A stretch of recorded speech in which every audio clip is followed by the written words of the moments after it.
कहा गया मेरा वचन प्रभु द्वारा दिया गया नहीं है।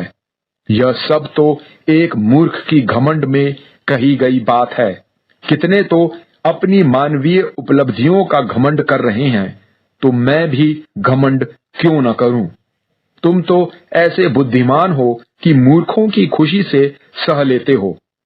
वस्तुतः तुम तो उसकी तक सह लेते हो जो तुम्हें दास बना लेता है, जो तुम्हारा शोषण करता है, तुम्हारा अनुचित लाभ उठाता है, स्वयं को उन्नत करता है, यहाँ तक कि वह तुम्हारे मुख पर थप्पड़ तक मार देता है। मुझे स्वयं लज्जित हो कहना पड़ रहा है कि हम इन सब की तुलना में बहुत दुर्बल थे।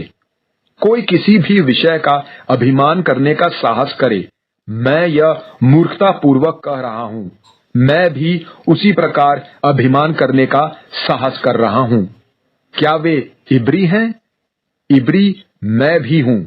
क्या वे इस्राएली हैं? इस्राएली मैं भी हूँ। क्या वे अब्राहम के वंशज हैं? अब्राहम का वंशज मैं भी हूँ। क्या वे मसीह के सेवक हैं? मैं पागल व्यक्ति की तरह कहता हूँ, मैं उनसे कहीं बढ़कर हूँ। मैंने उनसे कहीं अधिक परिश्रम किया है, उनसे कहीं अधिक बंदी बनाया गया हूँ, अनगिनत बार पीटा गया हूँ, अक्सर ही मेरे प्राण संकट में पड़े हैं। यहूदियों ने मुझे 5 बार एक कम 40 कोड़े लगाए। 3 बार मैं बेंत से पीटा गया, 1 बार मेरा पथराव किया गया और 3 बार मेरा जलयान ध्वस्त हुआ। 1 रात तथा 1 दिन मुझे समुद्र में व्यतीत करना पड़ा। बार बार मुझे यात्राएं करनी पड़ी, कभी नदियों के, कभी डाकुओं के, कभी अपने देशवासियों के, कभी अन्य जातियों के, कभी नगरों में, कभी जंगल में, कभी समुद्र में जोखिम का और कभी झूठे विश्वासियों के जोखिम का सामना करना पड़ा है।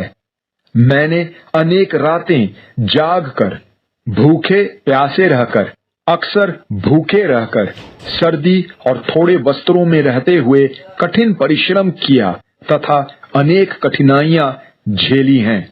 इन सब बाहरी कठिनाइयों के अलावा प्रतिदिन मुझ पर सभी कलीसियाओं की भलाई चिंता का बोझ बना रहता है। कौन कमजोर है जिसकी कमजोरी का एहसास मुझे नहीं होता? किसके पाप में पड़ने से मैं चिंतित नहीं होता? यदि मुझे घमंड करना ही है तो मैं अपनी कमजोरी का घमंड करूंगा। प्रभु मसीह यीशु के परमेश्वर तथा पिता, जो युगानुयुग धन्य हैं, गवाह हैं कि मैं झूठ नहीं बोल रहा। जब मैं दमिश्क में था तो राजा अरेतौस के राज्यपाल ने मुझे बंदी बनाने के उद्देश्य से नगर में पहरा बैठा दिया था, किंतु मुझे शहर पनाह के एक झरोखे से एक टोकरे में बैठाकर नीचे उतार दिया गया और इस प्रकार मैं उसके हाथों से बच निकला। 2 कोरिन्थोस अध्याय